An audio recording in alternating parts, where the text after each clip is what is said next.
guys, this is E-House here. And I'm Andre. And welcome to another episode of SpeedSim. I escaped from the bathroom and now we have a subject to discuss. Right. So Eric, before we get into our subject, you just recently came back from American Milsim. How'd you like it? Yes, I did. It was a lot of fun. I haven't seen you in a long time. I know. It's been a long time. A very long time. I know. I'm sure you missed me horribly. Hey, I was bored, okay, so yes. I'm sorry.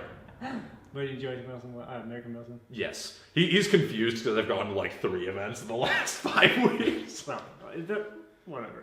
But yeah, whatever. But you enjoyed yourself? Oh, yes. Okay, good.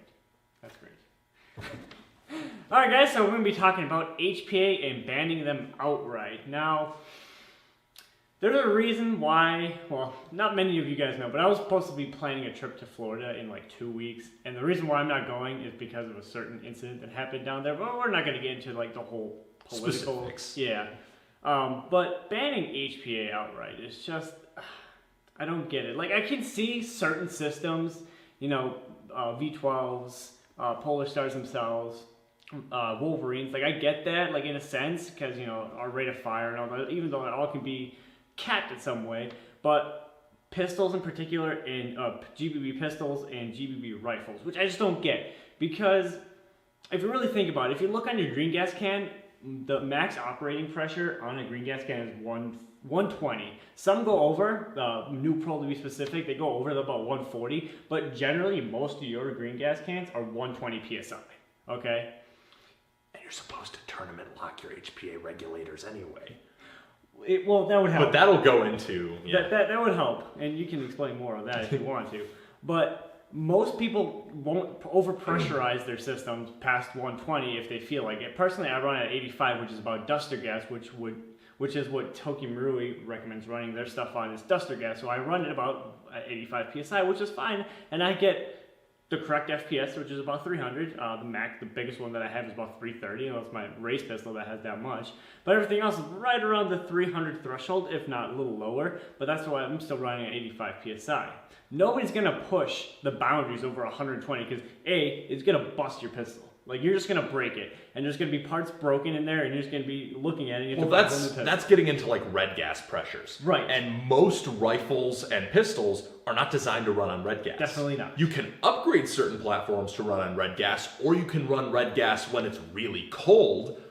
But when you're just running at an indoor CQB field, or you're running at a normal operating temperature of, you know, over 45 degrees or so, you're gonna break shit. Right. That's not to mention that most regulators can't even pressurize over 120. Some, like Wolverines, are over 140. They have that little bit of a threshold, but nothing past it. You'll break your regulators in your tanks.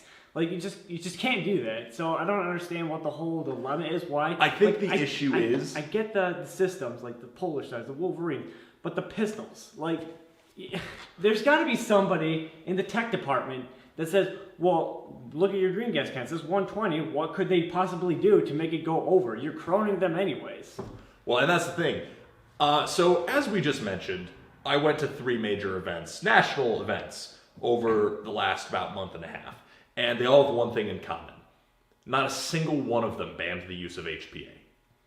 And these are major Milsim event organizers with years and years in the industry, who all have found ways to properly enforce a rule set that prevents HPA from being a problem.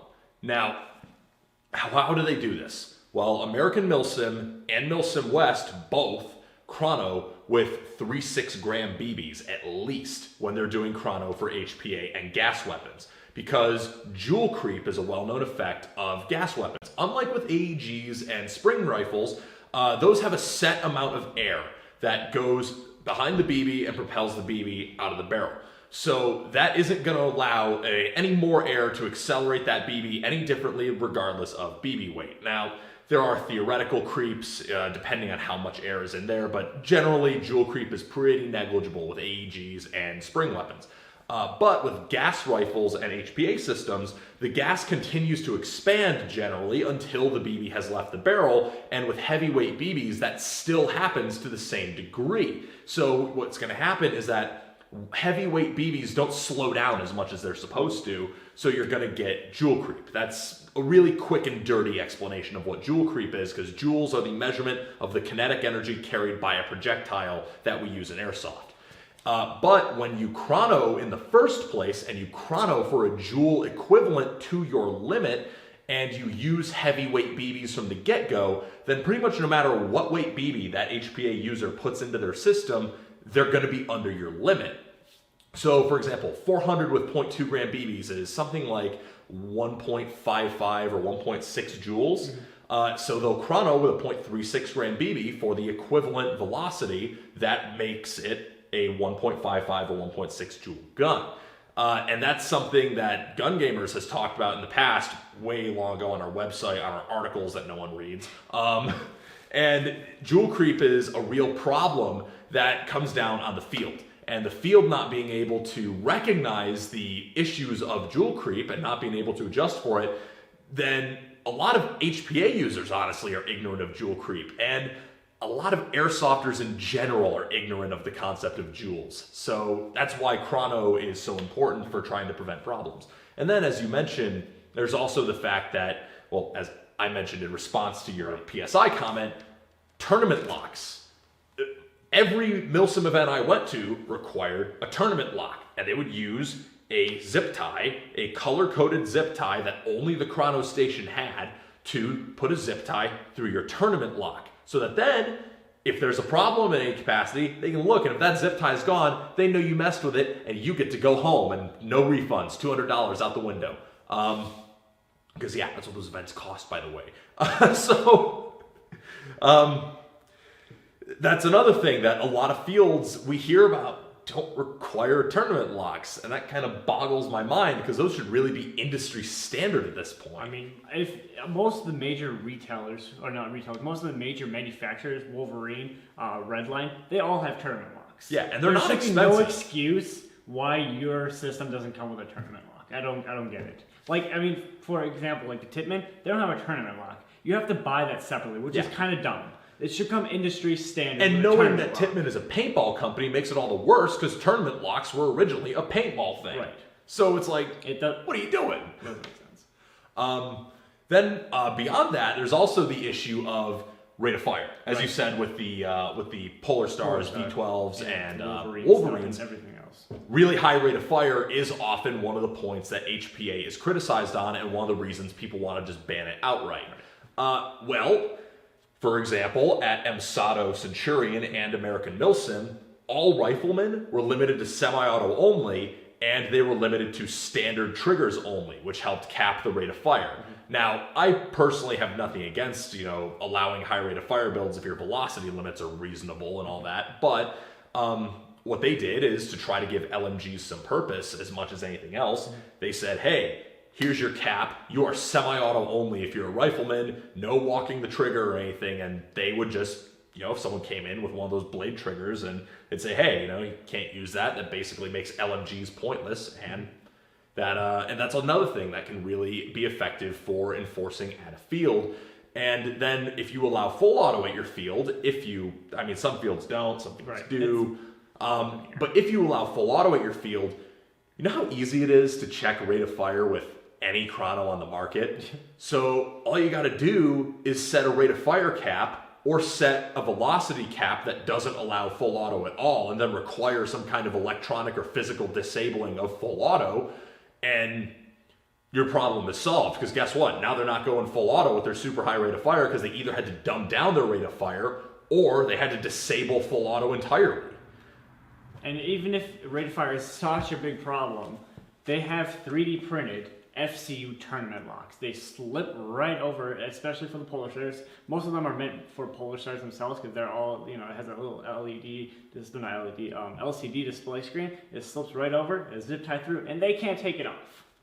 And the other thing too is, if the market demands it, and if people are creative enough, which, let's face it, Brain Exploder, Tap Airsoft, Ken's Props, those guys all exist. And if they recognize there's a demand for a 3D printed FCU tournament lock, you think it'll take them more than a week to start releasing those. And they're not that hard to make, honestly. Like, it's a piece of plastic and it's square. Like, how hard is it really to make that? I mean, I'm sure programming it, programming the dimensions like, is the it doesn't hard part. probably take very long. It's a square. And it probably wouldn't cost a ton of money. Like, I bet if they had an FCU tournament lock that was $10 to $15, they would sell like hotcakes if they required it more fields. Exactly. So those are just some ideas that you can implement into your field if you have that big of a problem. Yeah. But that's just going on to the Polar Star side of things. HPA gas blowback rifles and pistols should not even be banned. Like, it doesn't make sense. That shouldn't even be part of the conversation. Most of HPA players generally have either a pistol. We're not even getting into the rifles. Most of them have an HPA tap pistol of some sort in their armory. And most of pistols on the market shoot, 300? Just to be safe, 300. Like, that's operating pressures of 120 psi on green gas. I don't understand the problem. Like, you just should not be on the same spectrum. It shouldn't even be part of the conversation. I think the issue is that that's just throwing the baby out with the bathwater. I think what we really see there when they're banning HPA tapped gas blowbacks is just panic. Right. And I don't mean to, personally insult anybody. I'm just saying that I think it comes down to a little bit of ignorance on the system. And then, like you said, with gas blowback rifles that are HPA tapped, first of all, how many HPA tapped gas blowback rifles out there? Most gas blowback rifle users are freaking nerds who just want ridiculous recoil. Right. Looking at you, Garrett. But you have... Oh, no. That's Garrett. For some reason, I knew this was going to hop in somewhere. Where Garrett's coming up. Oh, Garrett's always coming up. Any opportunity I get to shit on Garrett, it's happening. Okay, but the other thing too is, and gas blowback rifles do shoot pretty high out of the box with green gas. You can make them shoot high. There's a lot of upgrades you can do that. But at the same time, that also comes down to tourney lock, the FCU, chrono for joules with heavyweight BBs, and if someone's shooting over, well, shit happens. I mean, tell them they can't use it. That's really all it comes down to, is just being on top of your chrono and making sure that your field staff really know what they're doing. And I don't know, maybe the two of us are biased because when we run events, we are pretty on top of that kind of stuff, I like to think. Yeah. But we've also been doing this for a long time. We're very familiar with a lot of technology. Although I usually send the HPA guys to you because you actually know how the tournament laws work. Yeah. Some of them are so weird. I'm not going to get into that, but we'll talk about that later. I don't understand. But yeah, no, it should not be in there. Like I said, most HPA players who have an HPA rifle of some sort usually generally have some sort of sidearm that's either HPA tapped or not. And like I said, the max pressure out of the green gas bottle is 120 psi, and the guns might shoot 300. Like, KWA might shoot 330 or 340. That's not going to break your field rules unless your field rules is 300. But most of the U.S. side are 350 indoors, and honestly, you'll be fine. The U.S. side's been creeping toward 400 indoors, but that's another subject I'm probably going to be getting into later. I don't condone that at all. No, we're gonna have another article or video on indoor limits and industry standards there. But so, do we have anything else to even say about this?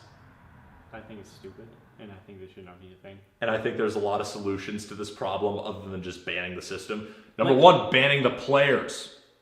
If someone is being like unreasonable and is breaking your rules, whatever system they're using, they're the problem at the end of the day. And I feel like you can give them a straw and a BB, and they'll abuse it. They will abuse it. Yeah, I mean, that's the problem. Is the player. You can give him an inner barrel and some BBs, and he will abuse it. Yeah, he'll hit someone with the inner barrel and start a fight. All it comes down to is, I think, and again, this is based on what I've seen in the industry and what I've seen playing the game.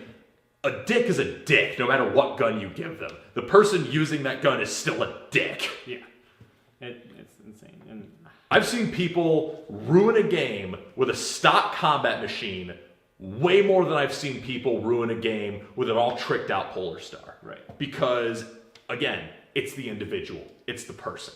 So you can't follow the rules. Yeah. So make clear rules, enforce those rules consistently and clearly. don't even put the stupid HPA tapped pistols in the conversation because that's just stupid. Tapping your tapping your pistol or a gas bullet does not make an instant polar star. It will never happen. You'll break shit if you go over 120 psi. And it won't affect the rate of fire because it's still going to be capped by there's a whole wide variety of factors. It won't affect the rate of fire, the magazine capacity. I mean, unless you have like a tapazine like you do or a drum mag, but even so, that's no different from a high cap at AEG. I still can't make it go faster. Yeah. And then ban people who are the problem. I feel like we keep having to reiterate this every time we bring up something rules oriented, but I feel like a lot of fields are worried about losing the business of banning people, but it's one person, and if not, it's like a group of 5. Okay, if you have 15 people complaining about 5 guys, you still have those 15 peoples. And what you're really going to see is, think of all the people who won't cause problems when they see that you did ban 3 people. Or 5. Because when they think you're a pushover, and when they think that you won't ban anybody, then they're going to be more likely to push the envelope, more likely to see what they can get away with, and more likely to cheat. But when they see, hey, this group of people actually got banned for doing stuff, or got suspended or something, and consequences came down on them, then they're going to think. Because at the end of the day, running an airsoft field is kind of like herding cats sometimes. And every now and then, you got to break out the spray bottle. Okay. Great analogy. I love it. So I think that's about it. Yeah. All right, so I'm E-House. I'm Andre. And we'll see you next week. Thanks for watching.